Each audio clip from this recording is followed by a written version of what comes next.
The Lord has saved 이런 뜻이죠. 여호수아 그리고 신약에서 헬라어로 아람어로 예수아 이거와 뜻이 일맥상통한다고 할 수가 있습니다. 하나님이 구원하신다. 하나님의 구원 이런 걸 얘기합니다. 이사야는 아모스의 아들로 나오는데요. 이 아모스가 누군지는 사실은 아무도 모릅니다. 구약에 나오는 아모스 선지자의 아들이 아닙니다. 그 아모스랑 이 아모스는 다릅니다.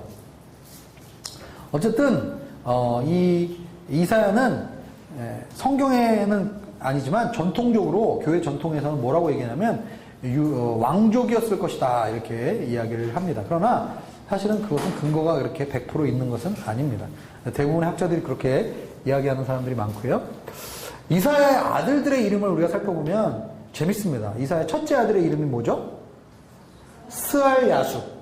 성경 퀴즈 이런 거 많이 나옵니다. 그래서 뭐 이사야 둘째 아들의 이름을 맞추는 분은 마할랄렐 뭐 사스바스 이래갖고 그거 맞추는 사람 거의 없어요. 그죠? 그래서 상 주기 싫으면 이런 걸 이제 얘기하죠. 사드락 메삭 아벳느고의 유대식 이름이 뭐냐? 그죠? 이런 게 이제 신학교 시험 문제에 나옵니다. 그래서 신학교 입학 시험 문제 이런 걸 이제 내죠. 그래서 이런 것만 또 찾아서 공부하는 사람들이 있어요. 이런 것만 또 문제집으로 나옵니다. 그래서 남은 자가 돌아올 것이다. 스알야숲이라는 뜻의 이름은 남은 자가 돌아올 것이다. 이사야 둘째 아들의 이름은 마할살랄 하스바스. 그 뜻은 하나님의 신속한 심판이 임한다. 이런 뜻이에요. 그러니까 이 이사야의 아들 두 명을 통해서 이사야의 메시지가 다 나옵니다. 그죠? 하나님의 신속한 심판, 하나님의 구원. 사실은 심판과 구원. 이게 이사야 메시지를 짧게 요약하자면 이 두 가지로 요약을 할 수가 있죠.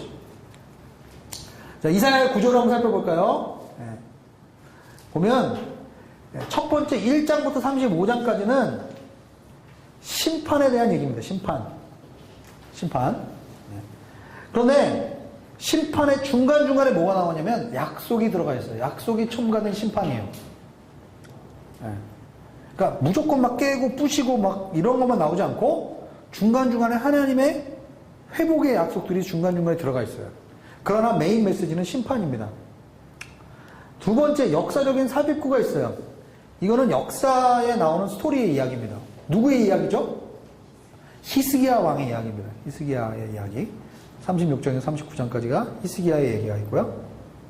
그 다음에 40장에서 66장에는 주로 뭐예요? 회복과 위로가 주요 메시지입니다. 그러나 뭐가 곁들여 있어요? 심판이 곁들여 있는 위로, 회복이 나와 있어요. 그러니까 처음에는 뭐예요? 심판이 첫 번째 메시지고 두 번째는 위로, 회복의 메시지입니다. 그러나 이것이 심판, 위로 이런 식으로 계속 겹싸여져 있는 구조로 계속 이렇게 나와 있다라고 보시면 될 것 같아요. 자, 그러면 이사야 초반부 메시지를 한번 볼까요? 이사야 초반부 메시지는 이사야도 그렇고 예레미야도 그렇고 이사야 1장과 예레미야 1장을 읽으시면은 이사야와 예레미야의 보통 어떤 메시지로 이 선지자가 이야기를 할 것이다라는 개론이 나와 있습니다. 시간이 없으시면은 이사야 1장과 예레미야 1장만 읽으셔도 이게 무슨 메시지구나 이거를 아실 수가 있습니다. 그래서 보통 이런 개론에 대한 말씀이 나와 있습니다. 그러면서 하나님의 심판이 나타나기 시작하죠. 그리고 이사야의 부르심이 나오고요. 그 다음에 임마누엘의 표적이 나옵니다. 그리고 다가오는 아시리아의 침공에 대한 이야기가 나오고 메시아 시대에 대한 설명이 나옵니다.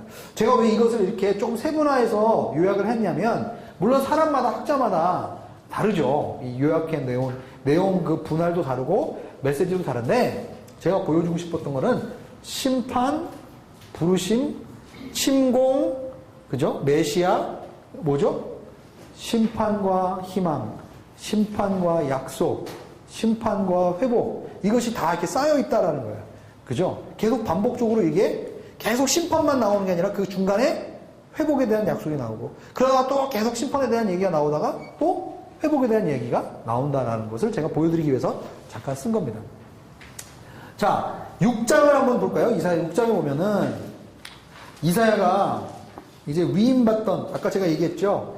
역사적인 배경을 우리가 알고 이걸 보면은, 이 우시야 왕이 죽던 해에 굉장히 영적으로 이스라엘이 이제는 아수르의 점점 이 침공을 앞에 두고 영적으로, 군사적으로, 정치적으로 어두운 상황 가운데로 들어가고 있는 시점에서 우시야 왕이 죽은 거예요.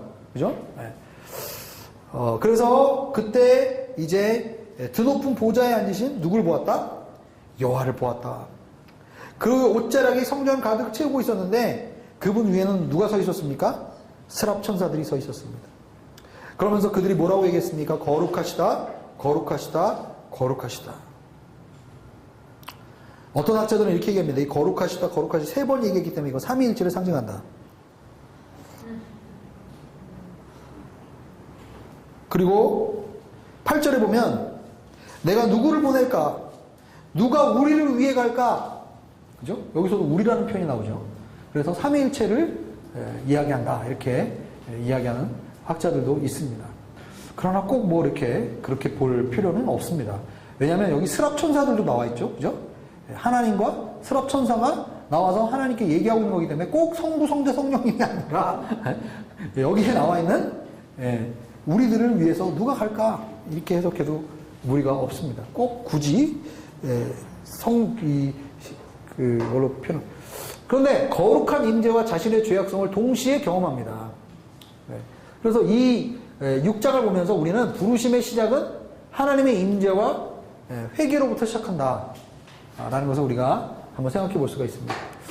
죄가 계속되면 백성들의 영적인 민감성이 떨어지고 이것에 대해서 신약 성경에서 예수님이 예언을 하셨죠.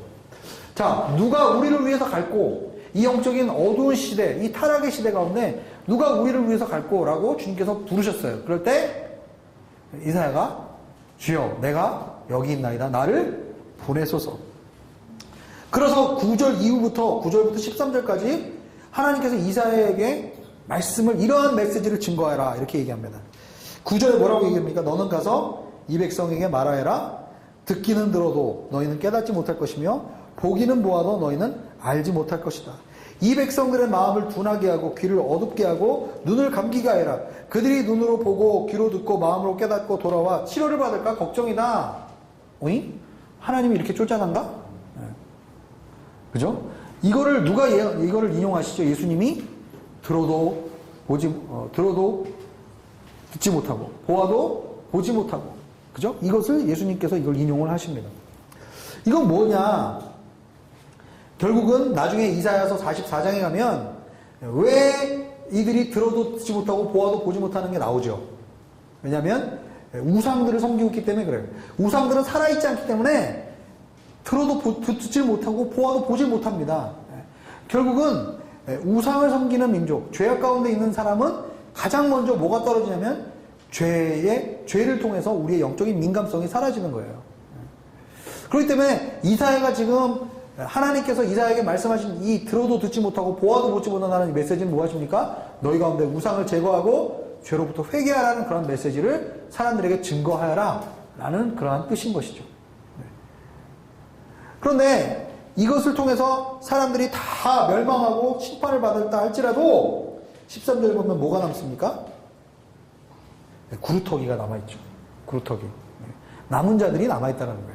이사야의 핵심 사상 중에 하나는 뭐예요? 이 남은 자들에 대한 사상입니다. 남은 자들에 대한 사상. 하나님이 반드시 심판은 임할 것이지만 그러나 완벽하게 모든 것을 다 멸망시키지는 않으신다. 그죠? 남은 자들이 분명히 있다. 바알에게 무릎 꿇지 않은 선지자 몇 명이 있다? 7천이 남아있다. 남은 자들이 남아있다. 성경에서는 계속 남은 자에 대한 이야기가 계속 흐르고 있다라는 거예요. 자, 우리가 선교단체나 선교사님들이 집회하면서 이 이사야 6장을 통해서 선교에 대한 부르심을 도전하는 경우가 있습니다.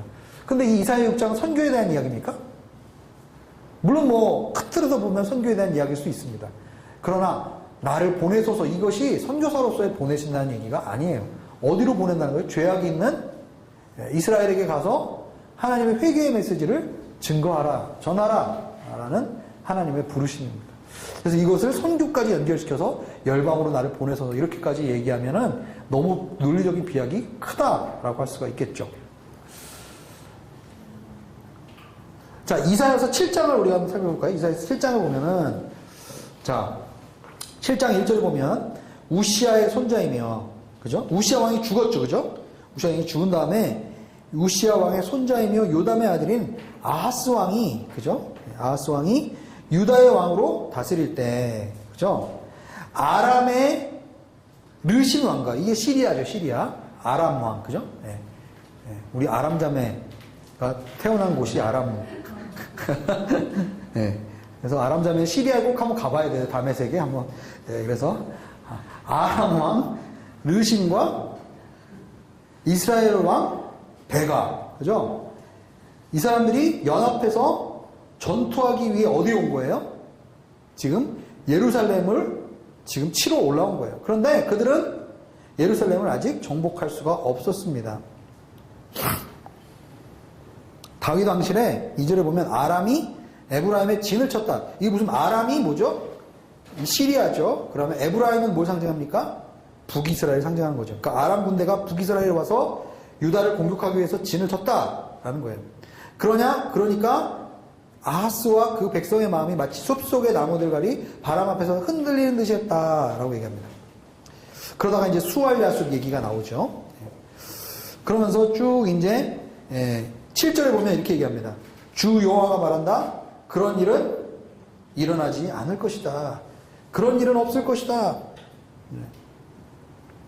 너희가 굳게 믿지 않으면 결코 굳게 서지 못할 것이다. 지금 이제 계속 이사야가 굳게 서 있어라 이렇게 격려하고 있습니다. 그러면서 10절에 뭐라고 얘기합니까? 여호와께서 다시 아하스에게 말씀하셨다. 너는 내 하나님 여호와께 뭘 보여달라? 표적을 보여달라고 요구하여라. 그러니까 아하스는 저는 여호와를 시험하지 않겠습니다. 또 이렇게 얘기합니다. 참 웃겨요. 믿음도 없으면서. 14절에 보십시오. 그러므로 주께서 친히 다윗 왕실에 표적을 주실 것입니다. 보십시오. 처녀가 잉태해 아들을 낳고 그를 임마누엘이라 부를 것입니다. 그죠? 자, 이 예언을 아까 제가 얘기했던 삼중적으로 해석을 해야 된다고 했는데 이 예언을 어떤 식으로 이 예언을 해석해야 될 것인가? 분명히 이것은 구약에서 신약에서 인용을 했죠. 그죠? 보라, 처녀가 잉태하여 아들을 낳으니 그 이름을 임마누엘이라 하리라. 이 신약에 분명히 신약의 저자가 이것을 인용해서 신약 성경에 기록되어 있는 것입니다. 그래서 우리가 보통 이 구절을 읽을 때 이 임마누엘, 이 처녀가 잉태한 임마누엘을 보통 뭐라고 우리가 해석을 할게요? 예수 그리스도에 대한 예언이다. 이렇게 딱 우리가 생각을 하죠. 그러나 꼭 그렇지만은 않다라는 거예요. 자, 보십시오. 여기서 처녀라는 말이 히브리어로 알마라는 단어인데 결혼 안 한 여자만을 언급하지 않습니다. 젊은 여인이라는 뜻도 히브리어에서 가능하다. 젊은 여자가 잉태하여 아들을 낳을 것이니 그 아들의 이름을 임마누엘이라 하라. 근데 이 이름이 임마누엘이 아니라 임마누엘은 호칭이에요, 호칭. 자, 신약에서는 이것을 메시아만을 뜻한다라고 생각하는 사람이 있어요. 그러나 이제 8장에 보면 선지자가 그 사건 이후에 임신해서 아들을 낳았어요. 그리고 그 이름을 마헬셀레 하스바스라고 지어라. 그죠? 즉, 이 7장에서 나왔던 아들의 정체성은 누구냐? 바로 이사야 아들인 마헬살랄 하스바스가 결국 아까 이 처녀가 잉태하여 낳은 아들이다라고 이야기한 학자가 있다는 거예요. 그러니까 이거를 이 문맥 상황에서 읽어보면은 이 7장과 8장을 연결해서 읽으면은 이 아이가 마헬살랄 하스바스가 될 수도 있다라는 거죠. 혹은 9장에 보면은 또 무슨 표현이 있냐면은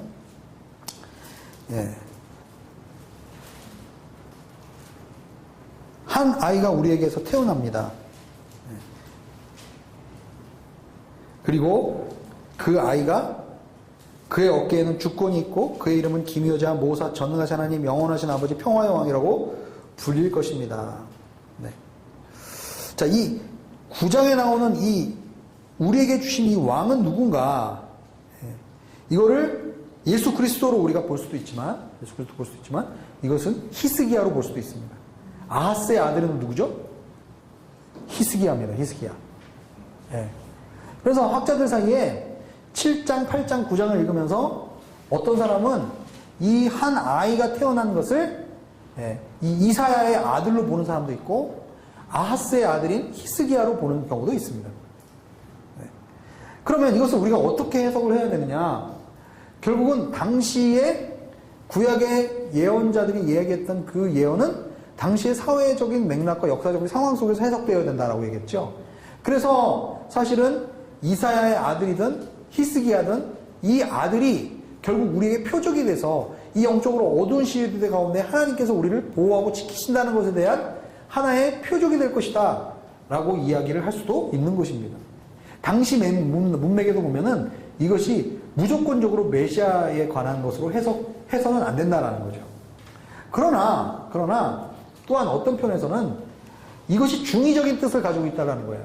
그래서 아까 예언을 상중적으로 해석을 해야 되는데 당시에 그 예언이 됐던 시대의 역사적인 그 문맥적인 맥락 속에서 그것이 히스기야나 아니면 그 아들로 해석될 수도 있지만은 그러나 그것을 신약의 저자들은 그것을 온전히 그 시대의 암흑의 어두운 상황들을 온전히 성취하실 분은 바로 누구다?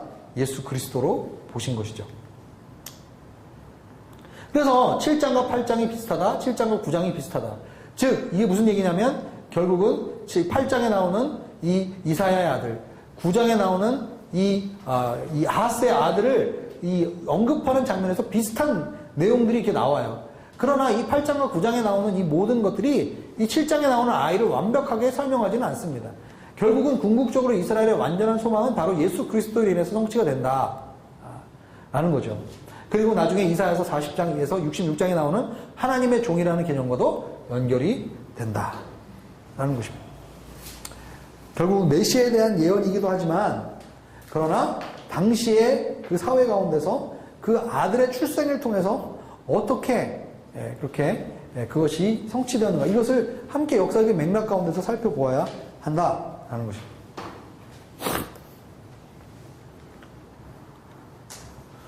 자, 그래서 이사야서 13장에서 23장에 보면은 열방에 대한 심판의 내용이 나옵니다. 그런데 아까 제가 말씀드린 것처럼 24장에서 27장은 어떻게 보면 이 열방에 대한 심판에 대해서 결론을 맺는 어떻게 보면 미니 요한계시록과 같은 역할을 합니다. 이사야서 24장에서 27장이요. 그래서 온 땅이 멸망하고 원수들에 대해서 승리하고 찬양과 잔치상이 마련되고 죽음을 없애시는 장면이 나오고 회복에 대한 유대의 찬양에 대한 내용이 나오고 이스라엘의 구원에 대한 내용이 나옵니다. 27장 1절에 보면 리워야단이라는 동물이 나오죠. 그래서 이것에 대해서 많은 해석이 나옵니다. 그런데 이것은 결국은 악에 대해서 하나님이 심판하는 그런 역할을 하는 그런 존재로 이렇게 해석하는 경우가 다수의 견해라고 할 수가 있습니다. 어쨌든 이 열국에 대한 심판에 대해서 묘사하면서 결국 이 마지막 때에 이 24장에서 27장을 통해서 결국은 이 땅이 어떻게 이제 하나님께서 이 땅에 악을 심판하시고 멸하시는가에 대한 마지막 때의 그 그림을 이사야가 역시 보여주고 있다는 거예요. 그러니까 아까 제가 말씀드린 것처럼 예언은 당시의 사회의 역사적인 맥락을 통해서 우리가 또한 이해할 수 있지만은 그러나 예수 그리스도 메시아를 통해서 예수님의 그 초림을 통해서 우리가 그 예언을 또한 바라볼 수 있고 또한 마지막 때 하나님께서 어떻게 이제 예수님의 재림을 통해서 이 땅을 회복시키시는가 그러한 그림으로도 볼 수가 있는 거예요. 그래서 이사야에 보면은 나오는 예언들 중에 이 나중에 이제 주제를 얘기하겠지만 그러한 부분에서 우리가 연결되어 있는 부분이 있어요. 그래서 28장부터 33장은 다시 에브라임, 아리엘 또 외국 군대들의 연합들을 통한 하나님의 재난에 대한 경고가 나와 있습니다. 그리고 34장에서 35장은 종합적인 종말에 대한 그림을 또한 그리고 있습니다. 열방에 대한 하나님의 복수, 구속받은 자들을 구원하시는 그런 내용들이 나와 있어요. 계속 그러니까 이사야는 심판과 구원과 심판과 회복과 이런 것들이 계속 같이 나오고 있는 것을 볼 수가 있습니다. 자, 그래서 이사야서 1장부터 39장까지는 주요한 내용이 뭡니까? 결국은 심판이다라는 거예요. 심판. 그러나 그 심판을 통해서 하나님께서는 열방을 다시 회복시키시는 그런 하나님의 그림이 있다. 그래서 1장에서 39장까지의 이 스토리들을 보면은 주로 언제 얘기냐면은 히스기야 시대, 그죠? BC 8세기, 그죠? 이때 당시에 이 아하스 왕과 히스기야 왕, 이 시대의 이 역사적인 배경을 통해서 하나님께서 열국을 심판하시고 이러한 내용들이 나와 있어요. 그런데 학자들이 이 이사야서 40장부터 66장까지는 완전히 톤이 바뀌어요. 내용도 마지막 때의 심판, 이스라엘의 포로로부터의 귀환, 이런 내용들이 나옵니다. 그래서 어떤 학자들은 이 이사야서 이게 세컨드 이사야라 얘기합니다.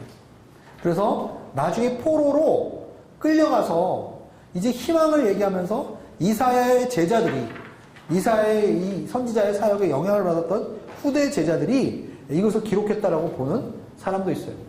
히브리어를 공부한 사람들은 이 이사야 1장부터 40장까지의 내용과 그 다음에 40장 이후부터의 내용이 좀 문체가 다르다라고 얘기하는 사람들도 있습니다. 그러나 그것은 사람마다 주관적인 기능. 그래서 우리 이 보수 교단에서, 우리 보수 기독교 교단 쪽에서 보고 있는 견해는 뭐냐면, 이 이사야의 저자가 다수일 수 있다라는 견해를 많이 이야기합니다. 그러나 지금도 이사야의 주제나 이 모든 것들이 크게 다르지 않다. 그래서 바뀌어진 상황에 대해서, 하나님의 계시에 대해서 다른 국면 계시가 나올 수 있다라고 이야기하는 학자들도 상당히 있습니다. 그래서 굳이 이것을 다른 사람들이 썼다라고 이야기하지 않아도 한 사람에 의해서, 이사야에게서 쓰여졌다라고 보는 학자들도 많이 있습니다. 자, 이스라엘의 회복에 대해서 이제 이야기가 나옵니다. 이 회복된 땅과 도시에 대한 이야기가 나오고요. 그 다음에 달라진 영적인 환경에 대해서, 평화, 정의, 그리고 풍성함에 대해서 얘기가 나옵니다. 그리고 한 사람이 등장하죠. 이 메시아, 하나님의 종이 등장합니다. 그래서 이사야 초반부에는 주로 1번과 2번에 대한 이 부분이 많이 나오는데, 후반부에는 3번이 초점이 된다라고 지금 이야기하고 있습니다. 자, 그래서 이 이사야서 40장에서 66장을 보는 키 중에 하나가, 다른 건 다 잊어버려도 되는데, 이사야서 40장에서 66장까지의 키 중에 하나는 뭐냐? 바로 이 파트입니다. 이 고난받는 종은 누구인가? 누구인가? 모두가 다 예수 그리스도를 이해하면 안 된다는 거예요. 여기가 하나님의 사람들, 이러한 내용들을 보면 이 하나님의 사람들, 죄를 범한, 하나님의 뜻을 알지 못한 하나님의 사람들 얘기할 때도 나의 종이라고 얘기합니다. 어떤 경우에는 하나님의 종 이사야를 얘기하는 경우도 있었어요. 그리고 어떤 경우에는 여호와께 신실한 하나님의 종들, 즉 아까 제가 뭐라고 그랬죠? 이사야서에서는 남은 자들의 사상이 중요하다고 했죠? 이 남은 자들의 사상이 나와요. 그리고 당연히 하나님의 이 종의 메시지는 누가 또 나옵니까? 메시아의 메시지가 나와요. 네. 아까 제가 얘기했죠? 예언서는 삼중적으로 해석이 가능하다. 네. 당시의 사회적 맥락일 수도 있고, 그것이 메시아일 수도 있고, 그리고 메시아의 재림 때, 열방의 회복 때 이루어질 그 하나님의 재림주로 오시는 예수님에 대한 이야기가 될 수도 있다. 그래서 어떤 경우는 종의 노래가 이렇게 읽어보면서 어떨 때는 이것이 단수로 나오다가 어떨 때는 뭐가 되죠? 복수로 나오게 됩니다. 다니엘서 7장에 봐도 옛적부터 계신 이가, 그죠? 하나님의 사람 같은 이가 옛적부터 계신 이에게로 가서 모든 나라와 권세와 영광을 다 받습니다. 그런데 그것을 나중에 누가 받아요? 처음에는 인자와 같은 이가 받았는데 나중에 보면 뭐가 받습니까? 하나님의 백성들이 그걸 받습니다. 처음에는 단수였다가 중간에는 복수로 바뀐다는 거예요. 그러니까 마치 이사야는 예언을 볼 때 렌즈를 이렇게 몇 겹을 두고 어떨 때는 이것이 단수로 보이기도 하다가 어떨 때는 이것이 복수로 보이기도 하다가 그러한 그림으로 본다는 거예요. 계시록에도 예수님을 바라볼 때 어떻게 보이죠? 요한이 예수님을 볼 때 처음에는 그게 누구와 같았어요? 양과 같았죠. 근데 다시 보니까 어땠어요? 사자와 같았어요. 그죠? 그러니까 예수님이 예수님의 얼굴이 에스겔에서도 보면, 그죠? 그 네 가지의 얼굴로 막 나오잖아요. 그죠? 이렇게 입체적으로 예언이 보이는 그러한 경우들도 있다라는 거예요. 그래서 이 종의, 왜냐하면 이 메시아 이분이, 예수 그리스도 이분이 누굽니까? 인자죠, 인자. 사람의 아들이에요. 왜 그분이 사람의 아들로 오셨는가? 우리에게 부활의 첫 열매가 되기 위해서 오셨다는 거예요. 그죠? 그렇기 때문에 예수 그리스도를 믿는 자들이 나중에 다 하나님의 아들들로 될 것이다. 그죠? 그래서 우리는 함께 주님의 나라를 상속받을 그런 상속자가 될 것이다. 그죠? 그렇기 때문에 예수 그리스도 그 인자와 하나님의 백성들이 이제 오버랩되기 시작하는 그런 장면이 나오는 거예요. 그래서 종의 노래는요, 중요한 것은 영적으로 영해를 하기보다는 항상 예언서는 뭘로 봐야 된다? 먼저 문맥으로 읽어나가야 한다. 그래서 처음에 이 종의 노래는 특별히 이사야서 이 40장에서 66장에 4개 내지 5개라고 우리가 봅니다. 처음에 42장 1절에서 9절을 보면은 종의 성격과 임무가 나옵니다. 어떻게 이 땅에 정의를 가져오며 구원과 질서를 회복하는가? 이거에 대한 이야기가 나오죠. 특별히 이 42장은 법정에 대한 용어들이 많이 등장하게 됩니다. 두 번째, 49장 1절에서 13절에 보면 종의 실패와 성공. 여기 나오는 종은 어떤 종일까요? 이스라엘이라는 이스라엘. 그렇죠? 처음에는 이스라엘에 나와요. 49장 3절에 보면 명확하게 이스라엘이라고 얘기를 하고 있어요. 이 종이. 그러니까 이 종이 무조건 메시아다 이렇게 얘기하면 안 된다는 거예요. 그래서 이스라엘에게 거정당했지만 이방인에게 구원을 가져온 뒤 다시 이스라엘에게 구원을 가져온다. 그런 어떤 의미에서 이스라엘을 대표하는 모델이 된다.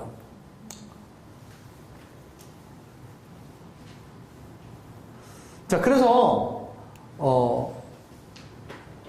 어떻게 보면 이 49장에 나오는 이 고난받는 종의 모습은 처음에는 이스라엘로 나오다가 나중에는 그들에게 거절당했으나 이방인에게 구원을 가져오며 다시 이스라엘을 구원하는 그러한 내용이 나옵니다. 그런데 어떻게 보면 이스라엘을 대표하는 모델로서 나옵니다. 그래서 신약에서는 이 종을 어떻게 인용합니까? 그 아기 예수가 어디로 갔죠? 처음에 애굽에 가죠. 그 애굽에 가는 장면을 이사야를 예언해서 인용해서 씁니다. 그리고 나서 그 아기 예수가 세례를 받죠. 그죠? 세례는 뭘 상징하죠? 물 가운데로 지나가는 걸 얘기하겠죠. 그게 뭐죠? 홍해 바다를 건너는 사건을 상징하죠. 그 다음에 뭐가 나오죠? 예수님이 광야에서 시험을 받으시죠. 그죠? 이스라엘 백성도 출애굽 이후에 어디서 시험을 받았습니까? 광야에서 시험을 받았죠. 그러고 나서 예수님은 또 공생의 사역을 선포하시고 어디로 올라가셨죠? 산으로 올라가셨어요. 산상수훈하셨어요. 어떻게 보면 이 예수님의 여정이, 초기 사역의 여정이 이 고난받는 종으로서 이스라엘의 그 모습과 유사하게 이렇게 기록이 되어 있다라는 것을 우리가 볼 수가 있는 거죠. 자, 그 다음에 50장 4절에서 11절에 보면 종의 순종과 충성이 나옵니다. 버림받는 종이 마음이 상한 자들을 위로할 수 있습니다. 그 다음에 52장 13절에서 53장 12절. 이게 우리가 아는 가장 유명한, 그죠? 종의 노래 중에 가장 우리가 잘 아는 그런, 그가 찔림으로 우리가 나음을, 그죠? 그래서 이 고난받는 이 여호와의 종이 백성들을 위해서 죽은 이후에 하나님께서 그를 높이시죠. 높이시는 그런 내용이 나옵니다. 이사야는 61장 1절에서 11절을 종의 노래로 보는 사람이 있어요. 사실은 원래 전통적으로는 4개를 종의 노래로 봅니다. 나중에 여러분이 아직 이사야서를 통독을 안 하신 분들은 제가 지금 적어드린 이 4개의 종의 노래 있죠? 여기를 이렇게 읽어서 한번 쭉 한번 살펴보세요. 이것이 어떻게, 읽어볼 때 이렇게 읽어보는 거예요. 이것이 예수님에 대한 얘기인가? 이스라엘에 대한 얘기인가? 이렇게 한번 살펴보면서 이 종이 누구를 얘기하는가? 이것을 문맥에 따라서 한번 쭉 읽어보시면은 여러분이 성경을 이해하는 데 있어서 훨씬 더 좀 풍성하게 성경을 이해하는 데 도움이 될 수 있습니다.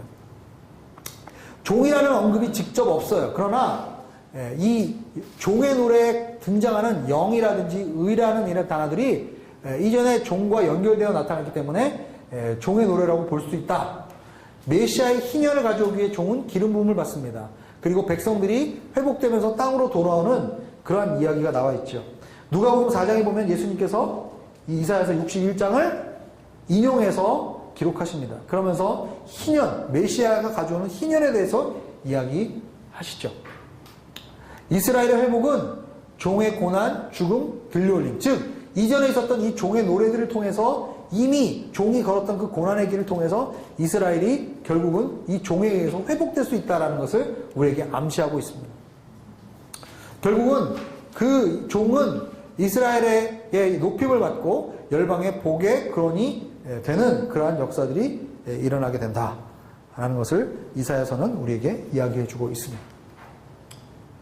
그래서 자, 이사야서를 우리가 읽어보면서 어떤 주제들이 이사야서에서 나오고 있는가?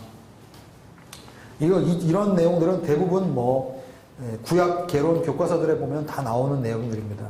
그래서 여러분들이 구약 개론 교과서들을 보시면 다 이런 내용들이 나와 있어요. 자, 너무 내용이 많아서 방대해서 줄이다 보니까 어쩔 수 없이 이렇게 빨리빨리 지나가게 되는데, 첫 번째로 도시, 시온과 예루살렘에 대한 내용이 많이 나와 있어요. 여기에서 이사야에서 나오는 도시는 죄악의 중심지이자 희망의 중심으로 묘사되어 있습니다. 많은 심판과 예언의 메시지가 예루살렘과 연결되어 있습니다. 특별히 이사야에 보면 마지막 때에 어떤 일이 일어납니까? 열방이 예루살렘으로 옵니다. 그리고 열방이 선물을 예루살렘으로 가지고 오죠. 그래서 나중에 예수님께서 동방박사 세 사람이 예수님께 향유, 옥합, 아니죠, 몰약, 뭐죠? 갑자기 생각이 안 나네. 금, 하여간에 이 세 가지 값진 그 보물을 가져왔잖아요. 그게 예수님께서 어떻게 보면 이 이사야의 마지막 때 예수님께로 열방이 와서 경배하는 그러한 내용을 이렇게 얘기하는 그러한 사람도 있습니다.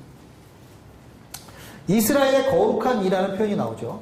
Holy One of Israel 이라는 표현이 나옵니다. 이사야가 하나님을 언급할 때 제일 많이 쓰는 거룩한 이 표현이 나옵니다. 그 다음에 메시아에 대한 예언이 이사야에 많이 나오죠.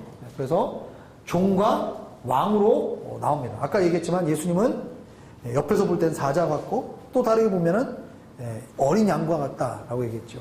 예수님의 그 거룩함과 예수님의 그 능력이 같이 이렇게 나와서 보여주고 있습니다. 이스라엘의 열방의 미래가 이 고난받는 종 그리고 이 열방의 왕으로 표현되어 있습니다. 이사야의 주요 주제 중에 하나는 남은 자에 대한 얘기입니다. 심판 이후에 남겨진 자들, 결국 이들이 민족의 미래를 재건하는 핵심이 되는 사람들이라고 할 수 있죠. 심판은 우리가 피할 수 없으나 아까 제가 얘기했지만 모두 망하는 것은 아니다. 하나님께서 심판하시는 것은 심판 자체의 목적이 있는 것이 아니다. 결국은 회복의 목적이 있다. 이러한 것을 우리가 이야기할 수 있겠습니다. 자, 그러면 예레미야를 볼까요? 자, 예레미야 선지자는 활동 시기가 BC 627년에서 587년입니다. BC 6세기와 7세기에 활동했던 선지자죠. 아까 제가 나눠드렸던 유인물에 보면 이 선지자는 굉장히 이사야보다는 늦게 활동했던 선지자로 볼 수가 있죠. 그죠? 네.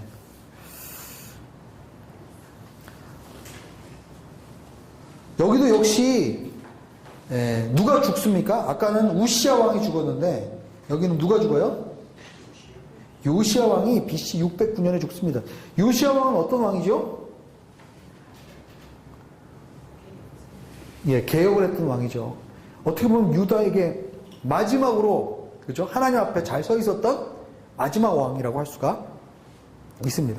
요시야의 아들 여호야김부터 시작해서 이제 유다가 급전직하로 가게 되죠. 그죠? 네. 그래서 이 예레미야는 요시야 왕이 죽었을 때 이제 역대하의 35장에 보면 이 요시야 왕의 죽음을 애도하는 내용이 나옵니다. BC 605년에 느부갓네살 왕이 이제 첫 번째로 침입을 하게 됩니다. 그래서 남유다가 지게 되죠. 지게 됩니다. 그래서 1차로 포로로 끌려가는 사람들이 생기게 됩니다. BC 597년에 아, 죄송합니다. 이거 제가 딴 얘기했군요. 처음 위에 걸 해야 되는데 죄송합니다. 예, 그래서 예레미야 선지자에 대해서 먼저 살펴보겠습니다. 예레미야 선지자는 BC 627년부터 587년까지 활동을 했습니다. 굉장히 오랫동안 활동했던 선지자입니다. 그죠? 우시야 왕 시절부터 시작해서 이제 나중에 시드기야 왕에 이르기까지, 그죠? 이 유다의 마지막 왕까지. 그리고 이 예레미야의 집필을 누가 도왔나? 바룩이라는 사람이 함께 도왔다라는 것을 우리가 알 수가 있습니다. 그는 제사장 힐기야의 아들이었습니다. 보통 30세에 제사장의 역할을 시작합니다. 레위인들은 이 제사장이 되기 위해서 30세까지 훈련을 받습니다. 그러다가 30세가 되었을 때 이제 본격적으로 제사장 활동을 하게 되는데, 예레미야는 제사장의 가문에서 태어났음에도 불구하고 사실은 제사장으로 부름받지 않고 뭐로 부름받았어요? 선지자로 부름을 받았습니다. 사실은 어떤 사람은 10대 후반부에 예레미야가 하나님의 부르심을 받았다고 얘기하는 사람들도 있습니다. 그러니까 굉장히 어렸을 때부터 하나님께서 예레미야를 부르셨다라는 것을 알 수가 있습니다. 성경에서는 이 예레미야를 눈물의 선지자라고 얘기하죠. 가장 개인적으로 사실 사람들에게 저항을 많이 받고 그리고 굉장히 어려움을 많이 겪었던 사람이 예레미야입니다. 그래서 예레미야의 삶을 보면서 우리가 느낄 수 있는 것은 우리가 살아가면서 우리의 사역과 우리의 삶 가운데서 과연 무엇을 성공의 기준이라고 할 수 있는가? 예레미야는 한 번도 사람들에게 칭찬이나 아니면 높임을 받은 적이 없습니다. 그러나 그는 신실하게 하나님께서 말씀하신 것을 어떠한 환경과 상황에서도 타협하지 않고 목에 칼이 들어와도 그것을 말을 했다라는 거예요. 결국은 이 예레미야의 삶을 보면서 우리가 느낄 수 있는 것은 우리가 하나님 앞에서 성공한 인생은 어떤 인생인가? 신실한 인생입니다. 끝까지 하나님 앞에 순종하면서 나아가는 인생. 그래서 탁월한 우리 그리스도인들은 탁월성보다는 뭐가 중요합니다? 신실함이 중요하다. 그죠? 탁월성은 하나님이 탁월하시기 때문에, 그죠? 탁월성보다는 정말 얼만큼 하나님께서 말씀하신 그 말씀의 부르심 가운데 내가 그것을 신실하게 계속적으로 사역을 했는가. 이런 것이 하나님 보시기에는 오히려 더 높이 평가하는 기준이 될 수 있다라는 것을 우리가 한번 생각해 볼 수가 있겠습니다. 자, 역사적 배경을 아까 설명하다가 말았는데요. 요시야 왕이 죽고 거기까지 말했죠. 바벨론의 첫 번째 침입을 통해서 1차 포로로 끌려가고 두 번째 597년에 바벨론의 두 번째 침공이 있습니다. 이때 유다가 엄청난 타격을 받게 됐죠. 그때 여호야긴 왕이 포로로 끌려갑니다. 그리고 대신 삼촌인 마따니아가 왕으로 바벨론을 세우죠. 그래서 이 사람을 시드기야라고 왕을 부릅니다. 이때 2차 포로로 끌려가는 사건이 일어나게 됩니다. 이때 597년대 엄청나게 당했습니다. 그러나 결국은 나중에 이 시드기야도 바벨론에 반역을 하게 되고 반역을 꾀하죠. 그래서 587년에 예루살렘이 완벽하게 멸망하는 사건이 일어나게 됩니다. 이때 세 번째로 포로로 끌려가는 사건이 있었습니다. 당시에 이러한 역사적인 맥락 가운데서 예레미야가 활동을 했다라는 거죠. 예레미야의 메시지는 일관되게 뭐였습니까? 하나님께 회개하라.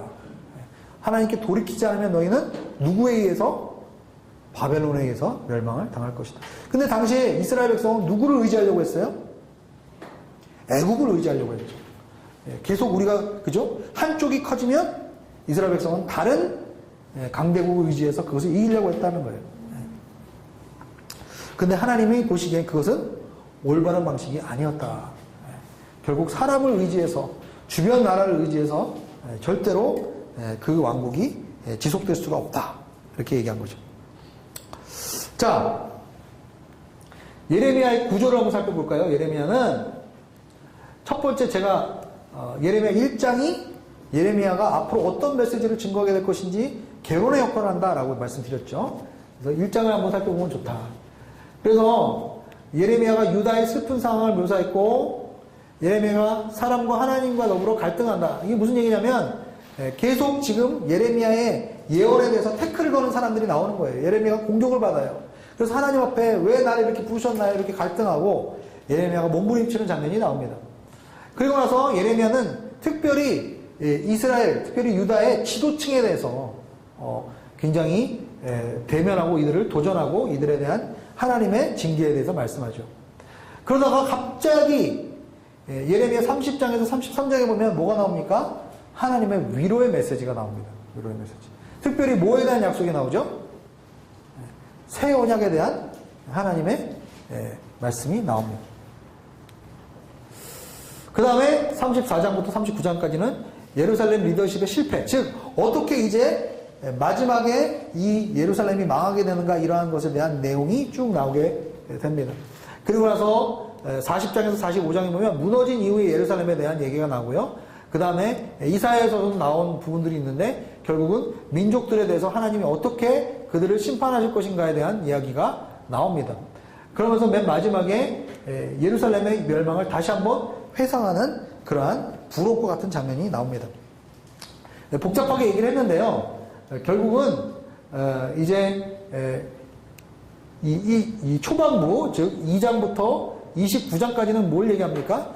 유다와 예루살렘에 대한 하나님의 멸망과 책망의 메시지, 회개를 요청하는 장면이 나오는 것이고, 그 다음에 이 34장 이후부터는 그죠? 이제 역사적인 내용에 대해서 얘기하고 마지막에 열방에 대한 심판의 메시지가 나온다. 그러니까 예레미야를 이렇게 크게 보면 중간에 30장과 33장 이전과 이후가 지금 달라진다는 것을 알 수가 있습니다. 자, 그 다음에 자, 선지자로서의 부르심 1장, 예레미야 1장을 보면은 어떤 내용이 나와 있어요? 예레미야를 모태에서 생기기 전에 그를 구별하여 어떻게 하셨다? 부르셨다. 어떠한 선지자보다도 예레미야의 선지자의 부르심은 굉장히 강렬했어요. 내가 너를 엄마 모태에서부터 너를 구별해서 너를 불렀다. 이렇게 얘기하고 있습니다. 여러분, 왜 그렇게 예레미야의 사명과 소명과 이 부르심이 확실했는가? 예레미야의 삶을 보면 알 수가 있어요. 그가 얼마나 힘들게, 그죠? 저항을 이겨내고 반대를 이겨내고 공격과 비판을 이겨내면서 사역을 했었어야 했습니까? 결국은 우리가 살아가면서 중요한 것은 뭐예요? 하나님의 부르심이 얼마나 확실하게 우리 가운데 있는가? 그것을 통해서 우리가 어떻게 고난과 역경을 이길 수가 있는가? 그죠? 아부다비엔 하나님께서 나를 부르신 그 부르심이 확실하다고 한다면은 아부다비가 아무리 지겹고 힘들어도 따분해도 내가 여기 있어야 된다라는 생각을 하는 거죠. 그러나 그 부르심이 흔들리기 시작하면 조금만 힘들고 조금만 외롭고 조금만 어려워도 사실은 흔들릴 수밖에 없는 게 인간이에요. 그래서 예레미야도 그렇게 이야기를 합니다. 재미있는 것은 그 1장 5절에 보면은 예레미야는 여러 민족들을 위한 예언자로 불렸어요. 단순히 유대만을 위한 예언자가 아니라 여러 민족을 위한 예언자라고 불렸습니다. 그리고 7절에 보면 너는 가야만 하고 너는 말해야만 한다. 이게 어떻게 보면 이사야의 일생을 한마디로 요약한 그런 표현이라고 할 수가 있어요. 너는 가야만 하고 너는 말해야만 한다. 눈물을 흘리면서도 말을 해야 했어요. 그리고 10절에 보면 이렇게 얘기합니다. 여러 민족들과 나라들 위에 임을 뽑고 붕괴시키고 파괴하고 무너뜨리며 또 건설하고 심게 하겠다. 결국은 이사야의 예언에 앞으로에 나올 이 예언을 잘 요약해 준 말이라고 할 수 있어요. 그러니까 하나님이 어떨 때는 그냥 뭔가 이렇게 바꾸려고 할 때 이 부분을 이렇게 살짝 고치면서 그거를 고쳐나가는 방법이 있어요. 점증적으로 우리가 사람을 고쳐나가는 방법이 있어요. 그런데 예레미야에서 하나님이 지금 쓰는 방식이 뭐예요? 안 된다는 거예요. 이제는 부분적으로 고쳐서는 안 된다는 거예요. 어떻게 하겠다는 거예요? 완전히 깨부시고, 그죠? 완전히 뽑고, 붕괴시키고, 파괴하고, 무너뜨리고, 그 완전히 무너뜨린 다음에 그 다음에 뭘 하겠다는 거예요? 새롭게 건설하겠다. 그러니까 하나님은 파괴의 목적이 있는 게 아니라 뭐의 목적이 있는 것이다? 새로운 건설의 목적이 있는 것이다. 이게 예레미야의 메시지입니다. 그래서 아까 제가 얘기했지만 2장부터 45장까지는 유다와 예루살렘에 대한 심판의 메시지가 나와 있어요. 그래서 예레미야 가지고 새벽 기도하면 굉장히 쉽지 않습니다. 매번 계속 심판 얘기만 하기 때문에 그 설교하는 목회자 입장에서 쉽지 않아요. 매번 계속 심판 얘기가 나오니까. 그런데 2장에서 20장까지는 요시야 왕 재임 시절의 메시지예요. 좀 초반부의 메시지죠. 초반부죠. 자, 주님의 백성들이 주님을 떠난다는 이야기가 나옵니다. 특별히 이 3장에 보면은 이 돌아가다라는 단어, 히브리어로는 슈브라는 단어가 자주 등장합니다. 그러니까 무슨 얘기냐면 돌이키라라는 거예요. 돌아와라. 이러한 단어가 계속 반복적으로 등장하고 있습니다.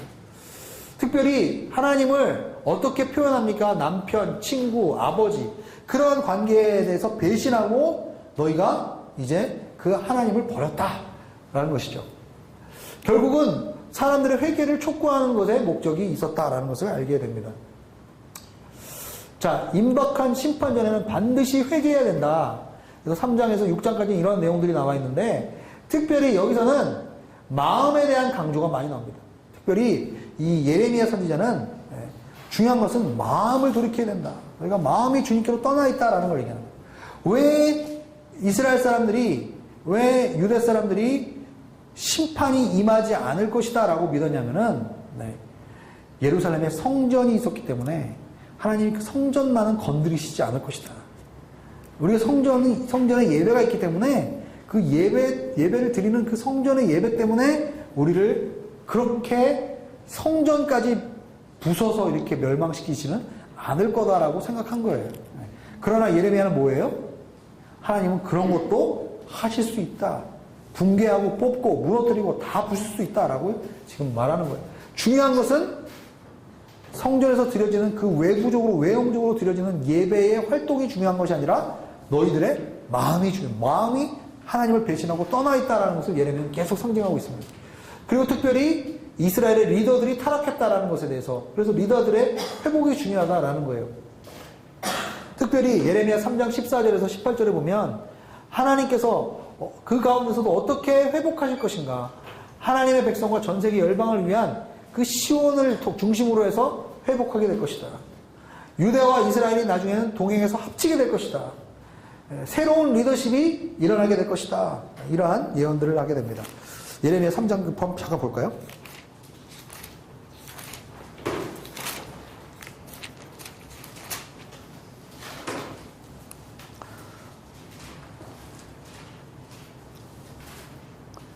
예레미야 3장 14절에 보면 돌아오라 믿음 없는 자녀들아 내가 너희 남편이다. 내가 너희를 한 성읍에서 하나를 한 족속에서 둘을 선택해 시온으로 데려갈 것이다. 15절에 보십시오. 그리고 내 마음을 따르는 목자들을 내가 너희에게 주어 그들이 너희를 뭐로? 지식과 분별력으로 양육하게 할 것이다. 여호와께서 새롭게 보내주시는 목자들은, 새로운 영적 지도자들은 어떠한 덕목이 있어야 한다는 거예요? 지식이 있어야 되고 분별력이 있어야 한다. 그리고 16절에 보면 이 땅에 수가 번성하여질 것이고, 그죠? 그리고 17절에 보면 여호와의 보좌라고 예루살렘이 불릴 것이며 모든 민족들이 어디로 온다? 예루살렘으로 온다. 그죠? 여호와의 이름을 기리기 위해 예루살렘으로 모일 것이다. 그들이 더 이상 악한 마음에서 나오는 완고함을 따르지 않을 것이다. 그래서 사도행전에 나오는 사도들이 예루살렘을 떠나지 않은 이유가 있습니다. 성령을 받았는데도 불구하고 사도들이 예루살렘을 떠나지 않은 이유는 무엇이었겠어요? 바로 이 구약의 예언을 믿었기 때문이에요. 예루살렘이 회복되면 많은 열방의 사람들이 어디로 오게 될 것이다? 예루살렘으로 모이게 될 것이다 라는 그러한 예언을 구약의 사상, 구약을 읽었던 당시의 유대인들은 그거를 믿었던 거죠. 예루살렘이 중심이 돼서 열방이 회복될 것이다 라는 그림을 생각하고 있었던 거예요. 그러나 그것은 아까 제가 뭐라고 했죠? 예언을 어떻게 해석해야 된다? 삼중적으로 해석해야 된다. 그것이 마지막 때에 일어나게 되는 하나님의 그림일 수는 있으나 당시에 하나님의 뜻은 무엇이었다? 열방으로 너희가 가야 한다라는 그러한 하나님의 명령이 있었다. 예수 그리스도의 명령이 있었다라는 거죠. 자, 이제 7장에서 보면은 결국은 7장에 보면은 모든 삶의 영역 가운데 먼저 예배가 무너져 있었다라는 것을 예레미야는 지적합니다. 예배가 타락하면 결국 삶이 타락하는 곳으로 연결된다. 7장 4절에서 11절에 보면은 이스라엘 백성이 왜 타락했는가? 성전을 절대시했다. 그러나 너희들이 이웃과의 정의, 과부와 고아를 돌보는 것, 이런 것이 오히려 더 진정한 하나님이 보시는 경건이요 하나님께 드리는 온전한 예배가 될 수 있다라고 예레미야가 얘기를 한 것입니다. 이거는 뭐 나중에 신약에 가서도, 그죠? 야고보 사도도 그렇게 얘기를 하죠. 하나님 앞에 진정한 경건은 무엇이다? 세속에 물들지 않고 환난 가운데서 고아와 과부를 돌보는 것이 하나님 앞에 순수하고 진정한 경건이다라고 얘기를 했어요. 이 구약의 사상을 이 야고보서가 계속 이야기하고 있는 것입니다. 7장 16절에서 20절에 보면 이교도의 우상 숭배가 다음 세대까지 전해지고 온 세대가 하나님의 길에서 벗어나는 것을 볼 수가 있습니다. 결국은 이스라엘이 타락하는 모습은 예배의 타락부터 시작해서 형식화, 종교화의 모습, 그리고 하나님을 모르는 세대가 그 다음 세대에게까지 또 하나님을 모르는 세대로 이제 이어가게 하는 그러한 모습들이 나와 있다라는 거예요. 8장에 보면 불순종하고 반항적인 백성들의 모습이 나오고요. 10장에 보면 쓸데없는 우상을 의지하고 경배하는 백성들의 모습이 나옵니다. 얼마나 이스라엘 백성이 타락했는가, 이런 것에 대해서 예레미야가 아주 신랄하게 지적하는 그런 내용들이 나오고 있다는 거죠. 그래서 이 언약을 위반했다라는 그러한 내용을 이제 예레미야는 이야기하고 있습니다. 언약에 대한 순종을 할 때는 어떠한 축복이 있는가? 언약의 의무 조항을 위반할 때는 어떠한 불순종과 어떠한 저주가 따르는가? 이러한 내용들이 지금 예레미야가 이야기하고 있는 내용이라는 거예요. 이것은 분명히 신명기에 나오는 그리심산의 축복과 에발산의 저주, 그죠? 언약을 지켰을 때 하나님의 백성이 받는 축복과, 그죠? 언약을 어겼을 때 하나님의 백성이 당하게 되는 저주에 대해서 이미 모세오경에 이야기하고 있는 내용들을 사실은 예레미야가 새로운 것을 얘기하는 게 아니라고 그랬죠. 하나님의 그 약속의 말씀에 근거해서 그런 것들을 계속적으로 이야기하고 있다라는 거예요. 그래서 하나님은 이러한 이스라엘 백성을 통해서 이러한 저주들을 이렇게 가뭄이라든지 또 여러 가지 하나님의 심판의 상징을 통해서 이야기합니다. 자, 그 다음에 21장부터 39장까지는 여호야김과 시드기야 시대에 임한 하나님의 메시지를 이야기하고 있습니다. 다가오는 포로 시대에 대해서 앞으로 이제 포로 시대가 올 것이다라는 것을 이제 이야기합니다. 특별히 왕들에게 이제 이러한 것들을 전합니다. 그리고 거짓 예언자들에 대해서 경고합니다. 그리고 25장에 보면 이 예언이 70년 동안 포로 생활이 지속될 것이다라는 예언도 하게 되죠. 결국은 나중에 다니엘이 그리고 구약의 후대 선지자들이 기억한 것은 무엇입니까? 바로 이 예레미야의 예언을 기억하고, 그죠? 그리고 그것을 성취, 이제 70년의 포로가 끝나도록 기도했다라는 것을 우리가 알 수가 있죠.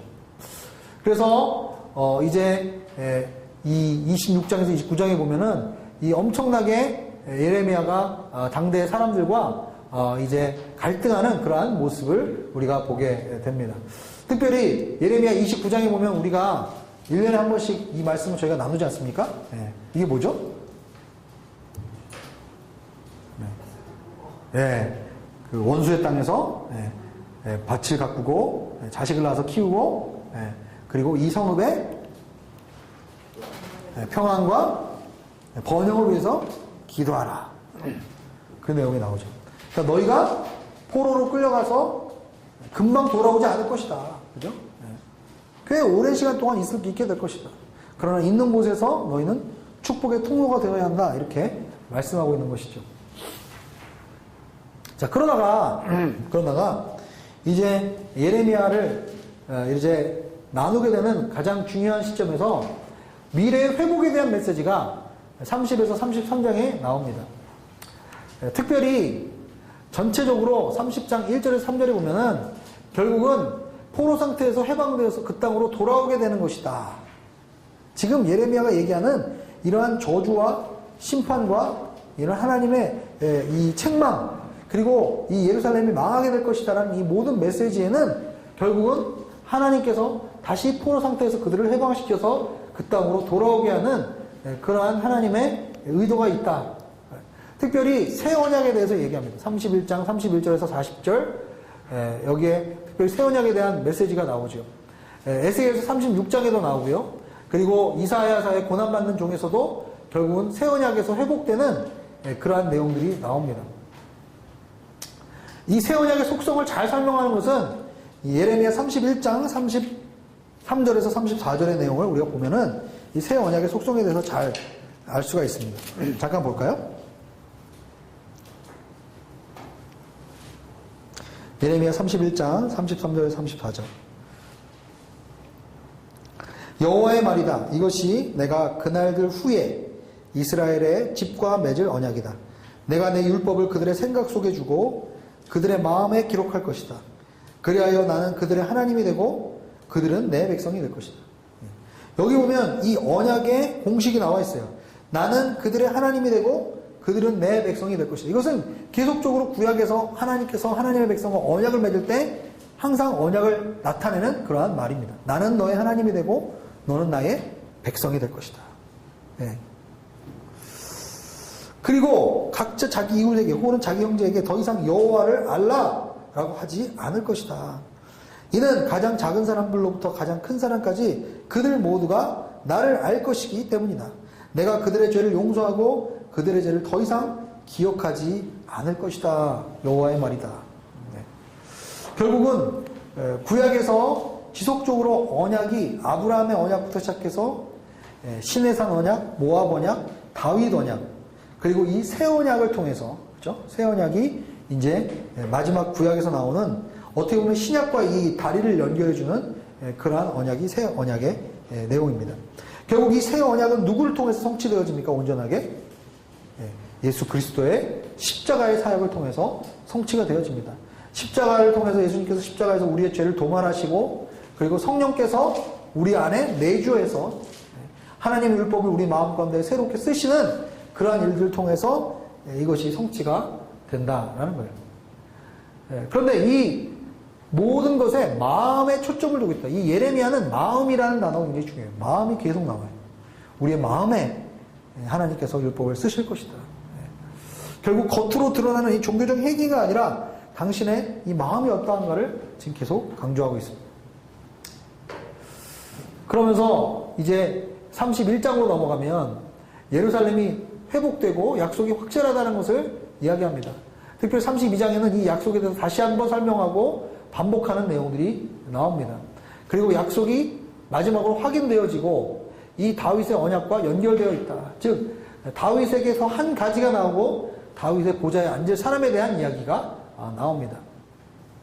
그래서 결국은 이 예레미야 30장에서 33장까지가 이 새 언약을 기반으로 해서 미래의 하나님의 나라가 회복되는 그러한 내용에 대한 이야기가 나오죠. 그 다음에 예루살렘 멸망까지 사건이 34장부터 39장에 이제 내용이 나옵니다. 자, 그 다음에 46장에서 51장의 내용은 민족들을 향한 경고와 심판의 내용이 나옵니다. 그래서 여러 민족들에 대한 경고가 나오고 특별히 바벨론에 대한 심판, 이러한 것들이 나옵니다. 결국은 이 열방에 대한 심판에 대한 내용들을 우리가 살펴보면서 이런 내용을 생각해 볼 수가 있어요. 열방의 심판이 결국 이스라엘의 회복을 가져왔습니다. 하나님께서 열방을 심판하시면 다시 이스라엘이 포로 상태에서 회복되어서 다시 돌아오게 됩니다. 그런데 이스라엘이 결국은 하나님 앞에 범죄하고 하나님 앞에 떠나 있을 때는 열방이 결국 이스라엘을 심판하는 그러한 내용이 성경의 역사 가운데서 반복되고 있다는 거죠. 근데 이것은 결국은 다 어디에 나와 있다? 신명기에 이미 이 역사적인 구조가 이미 나와 있다. 자, 이제 예레미야 52장 맨 마지막 장을 보면은 이 부분은 결국은 부록의 역할을 합니다. 열왕기하 24장 18절에서 25장 30절의 부분과 대동소이하게 일치하는 부분이 많습니다. 그런데 왜 예레미야 선지자는 이 예루살렘의 멸망에 대한 내용을 맨 마지막에 부록처럼 이렇게 넣었을까요? 결국은 이 부분이 선지자 예언이 결국 성취되었음을 보여주기 위해서, 즉 예레미야가 아까 얘기한 것처럼 거짓 선지자가 아니라 진짜 참 선지자라는 것을 얘기하기 위해서, 즉 예레미야가 예언했던 내용들이 성취되었다는 것을 보여주기 위해서 쓰여졌습니다. 그런데 이 열왕기하 마지막에도 그렇고 이 마지막에 보면은 여호야긴 왕이 바벨론 감옥에서 풀려나는 내용이 나오죠. 그죠? 예. 왜 풀려나서 왕과 함께 식사를 하는 장면이 나옵니다. 예. 그것은 뭘 상징합니까? 하나님께서 그 포로로 끌려간 그 과정 가운데도 희망이 있다. 희망에 대한 이야기를 다시 암시적으로 나타내는 그러한 내용이 나온다라는 것입니다.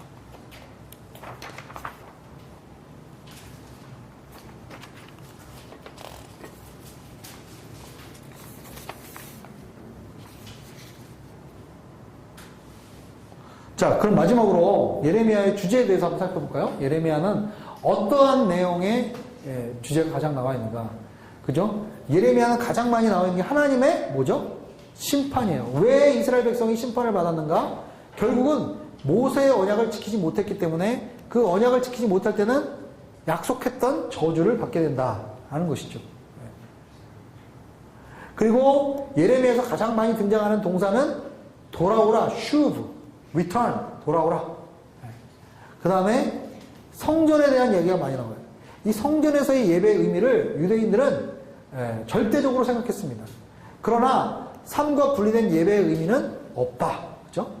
항상 성전에서 예배 드리는 것 뿐만 아니라 그것을 수반되어서 우리 삶 가운데 그것이 우리 삶 속에서 실천되어져야 되고 윤리적으로 열매를 맺어야 하는데 그런 것들이 이루어지지 않았다. 그래서 결국은 이제 성전이 우리에게 있기 때문에 마지막 보루가 되기 때문에 우리는 멸망하지 않을 거라고 생각했습니다.